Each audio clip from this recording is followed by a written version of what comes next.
Came back here and you worked for Leroy? They worked for Leroy for a while, and then they sent me to Houston, Texas.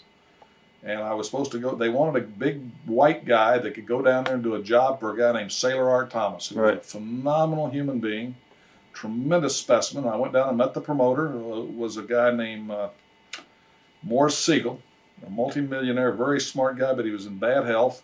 But he liked me. So that back then you had 3 falls, and you go back to the dressing room between each fall.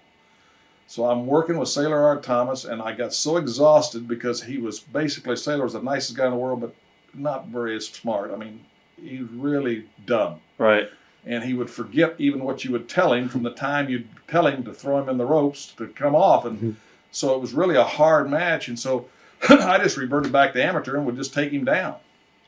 Well, a lot of those guys didn't know how to wrestle. So he wouldn't know what to do but lay on his back.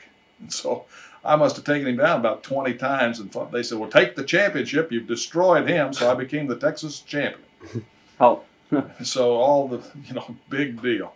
So I was the Texas champion, green as grass, and then Morris Siegel's daughter started wanting to date me, and I had to run in with her because I didn't think she was near as appealing as she thought she was. So I got the banana run. I got all the bad towns, and I got in my first fight with a promoter over a town in Lake Charles where they'd had a tar and feather match, and the feathers and chocolate syrup were still in the showers, stagnated, and there was broken glass in the ring from the light bulbs, and I cussed him out and slapped him around, and here I'm a preliminary boy because I thought the way that they were treating us. And and so anyway, I had some trouble there. And then the funniest, the great story is that Cowboy Bob Ellis was a big star. Right.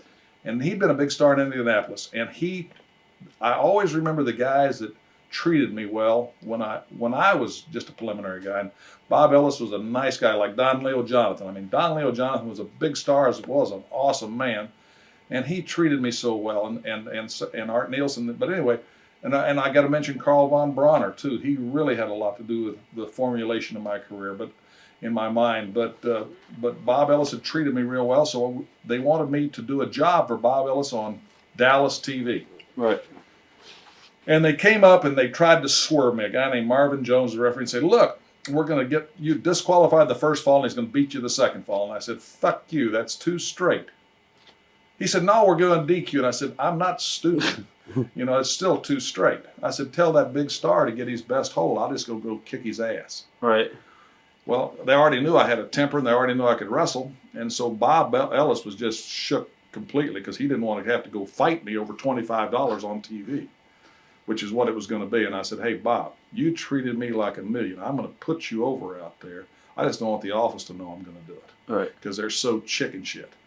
So when we did a deal, and I juiced him, and then the Marvin Jones was also the referee. Came in, I ripped his shirt off and literally physically threw him out of the ring and scared the shit out of him. They DQ'd me, and then I told Bob to jump me right after they rang the bell on the DQ and just go ahead and make a big comeback and beat me. Boom, they did. So I was going upstairs. Well, I already gotten a call from Vern Gagne that a guy named Van Brocklin wanted me to come up and play for the Minnesota Vikings. So I was going to go play for the Vikings. And they came up there and said, "Man, this audience," which, by the way, the Texas was dead then. And that audience there was 25 or 30 people that I don't care what happened, they were sitting on their hands. It was so boring. And we had a complete riot that day. And so they said, "We're changing the main event, and you're the main event against Bob Ellis next week right here in Dallas. It's going to be a Texas death match."